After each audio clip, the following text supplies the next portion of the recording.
We got behind it, Captain Abazade included, led the way. Follow me. Sergeant Manus Bowles positions himself behind the controls. He is exposed and vulnerable. He had the blade of the bulldozer up as best he could, and he ducked, I guess. I mean, I was more concerned with my own ass than his.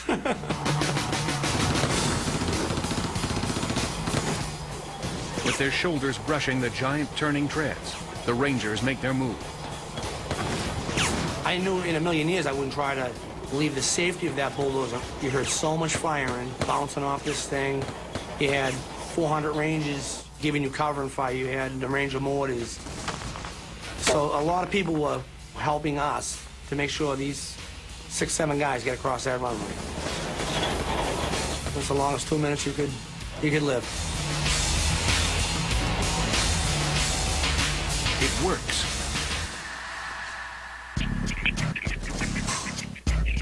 The bulldozer helps reunite the Rangers. By mid-morning, the airport is secure, and U.S. planes can land.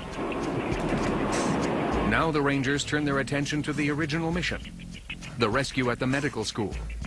Resistance is light, and after a brief firefight with Grenadian guards, U.S. forces enter the campus. I remember hearing kids are outside, it's the Americans, and then at some point hearing an American soldier saying, we're American soldiers, we're going to get you out of here. Some people were very happy, some people were crying, some people were laughing. One of the things my friends and I were saying to each other, if I ever get off this damn rock, I'm going to kiss the ground, meaning kiss the American soil. When the soldiers first came and we started talking to them, I still remember them looking at us and saying, what do you mean, ma'am? There's more students. We thought you were all the students that were there. And unfortunately, they didn't know about the other campuses. The Rangers are shocked to learn that these aren't the only students.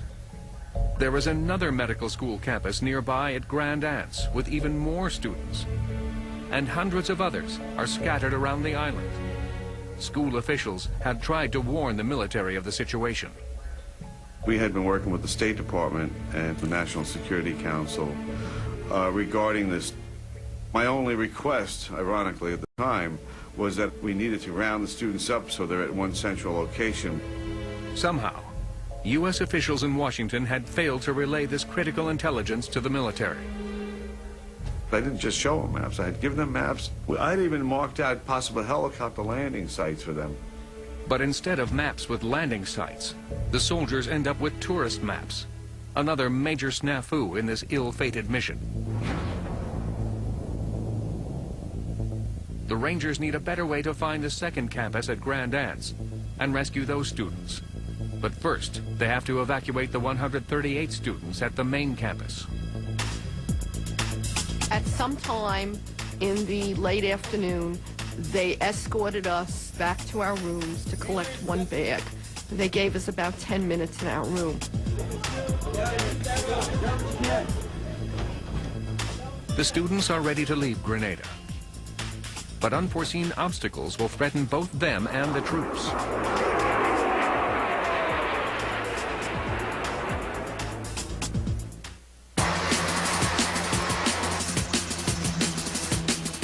Day one of Operation Urgent Fury is in full swing all over the island of Grenada. But now, there are men missing on the mountain ridge overlooking Point Salinas Airport, which the Rangers have struggled to secure. We had jeeps that could get down to the far reaches of the airfield quicker than we could walk. And one of the jeeps that had that mission was ambushed. And no one had had contact with that jeep for a long period of time. A squad of Rangers is quickly ordered into the dense and dangerous forest to find them.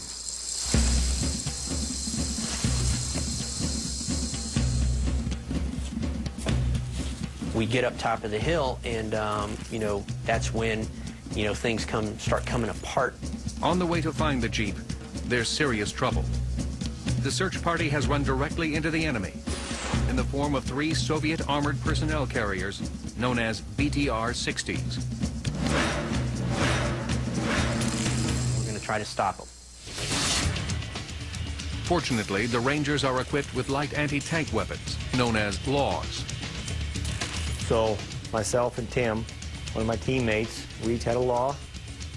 And as the BTRs came down in front of us, we had a good broadside shot, and we each shot at the BTRs.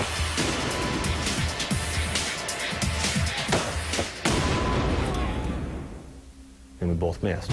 Missed.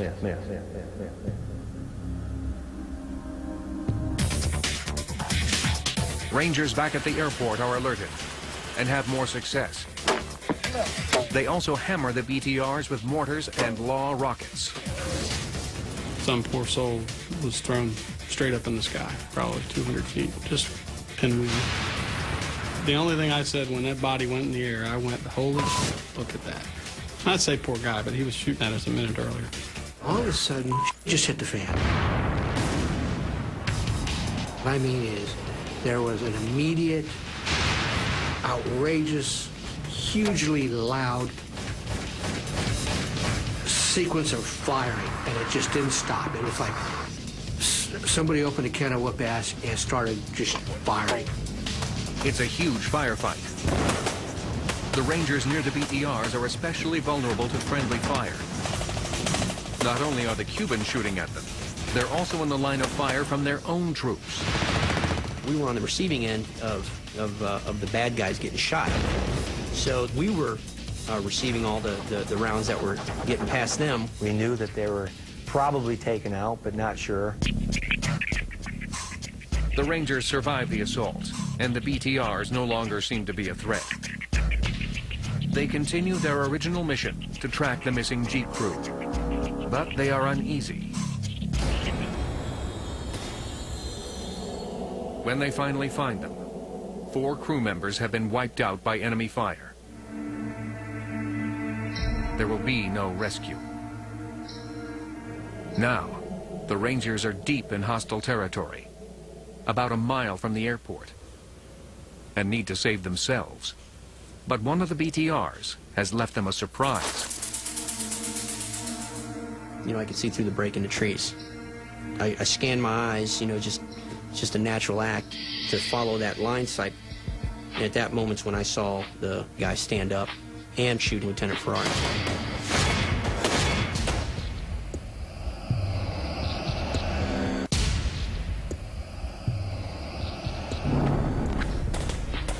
I heard him get hit, kind of like hitting a side of beef, and he dropped immediately. I thought, oh my, what are we going to do now? And that kicked off the ambush that we were in.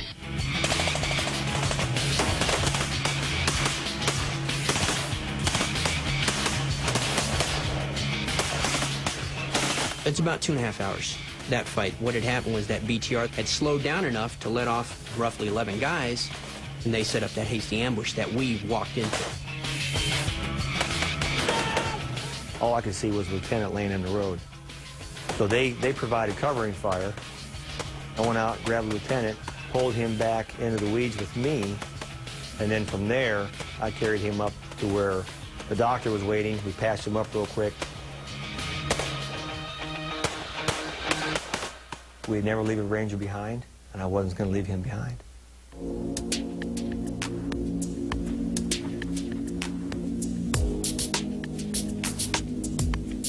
As night falls, the Cubans and Grenadians retreat, and the Rangers take stock of their first time in combat.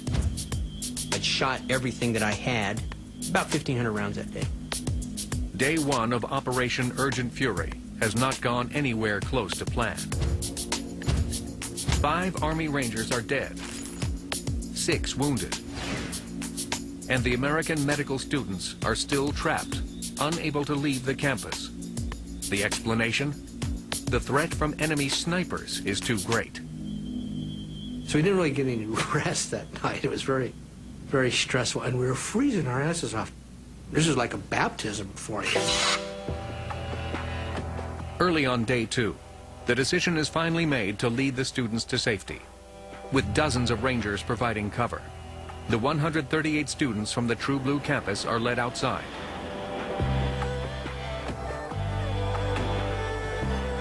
They are then escorted to the U.S.-controlled airport for evacuation. Despite the constant threat of enemy fire, it goes without a hitch.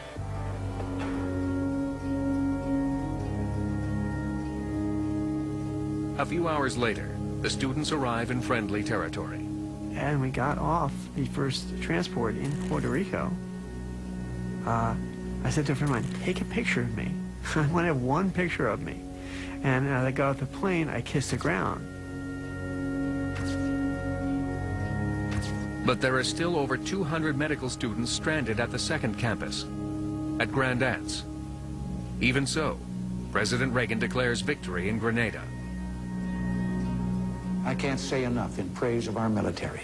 Army Rangers and paratroopers, Navy, Marine, and Air Force personnel, those who planned a brilliant campaign and those who carried it out.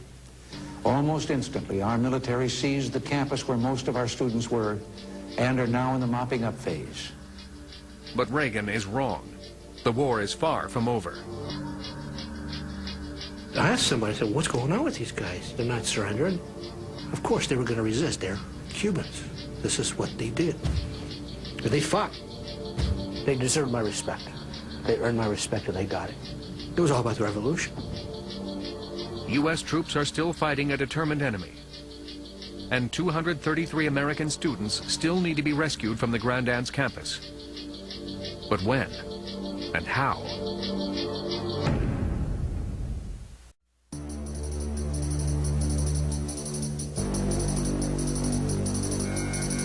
"2,000 miles from Grenada, in New York City, the Chancellor of St. George's University is increasingly concerned about the students the Rangers have yet to reach at the Grand Anse campus.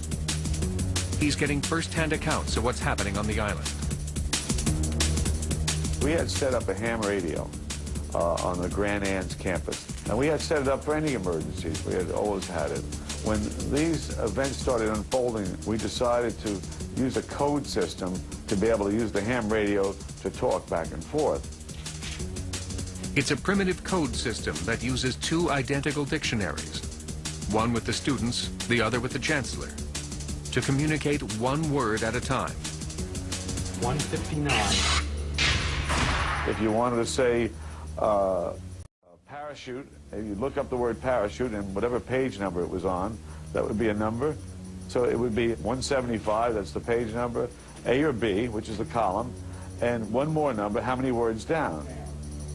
So when the students stranded at the Grand Anse campus wish to communicate the word parachute, the code they send over the ham radio is 175, the page number, B, the column, and 11, how many words down it appears on the page.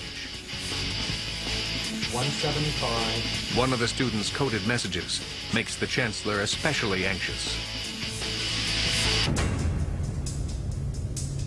They were saying Grenadian soldiers are walking by the windows waving to us. What should we do? I said, wave back, and I'm calling the State Department to try to find out more. By now, the military knows the location of the Grand Anse campus, thanks to details provided by the first group of evacuated students. But once again, Army Rangers do not have the proper maps for their field operation. The Battle of Grand Anse was planned on a friend of mine's surfing map. Somehow, the surfing map is good enough. Troops make their way to the Grand Anse Medical School, but it's surrounded by enemy troops. There's a lot of fire going on from the Navy, strafing around us, and just out of the blue, machine gun fire came right at me. Hit to my left about a foot, my right about a foot, right in front of me and right behind me. It didn't hit me. The students are also in the line of fire. It's a desperate situation. With bullets flying everywhere, they could be killed before the Rangers can get to them. They would put mattresses up around the windows and stuff to keep any fire, glass shattering or whatever from in them. But, I mean, it was strafed pretty heavily all around them.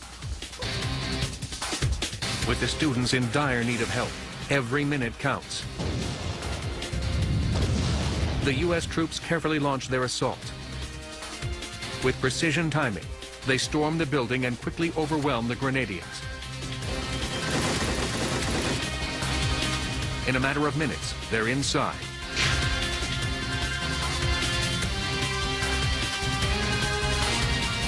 We maintained the position until the students were out, and I think it was a grand total of 27 minutes.